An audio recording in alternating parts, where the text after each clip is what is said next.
On ne peut pas laisser tomber nos agriculteurs, surtout quand ils font tout bien. L'histoire que je vais vous raconter, c'est celle de Benoît et Meryl, deux ingénieurs agronomes qui se sont installés en 2013 dans l'Ain.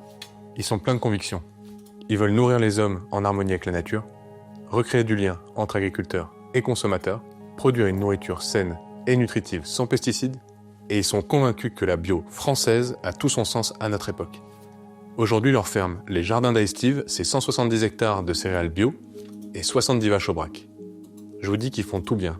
Polyculture élevage, diversification des activités et des espèces cultivées, il y en a 15 en tout. Transformation pour tirer un maximum de valeur de leur production. Ils font de la farine, de l'huile et ils vendent en graines. Et surtout, ils font de la vente directe à la ferme. Seulement, voilà. En tant que jeune ferme, on dit aussi installation hors cadre familial, ils n'ont pas la trésorerie que pourrait avoir une ferme ancestrale transmise de génération en génération. Beaucoup de prêts à rembourser, ça veut dire un équilibre économique instable. 2 années incroyablement pluvieuses, les cours des céréales bio qui s'effondrent et c'est la catastrophe. Rien qu'en 2024, c'est 50% de la production qui est perdue et les cours des marchés des céréales bio ont perdu 50% depuis 2023. Et tout ça alors que les charges ne cessent d'augmenter. Ajoutez à ça un manque de soutien de la part de leurs partenaires financiers et en 2024, c'est un trou de 150 000 € dans la caisse.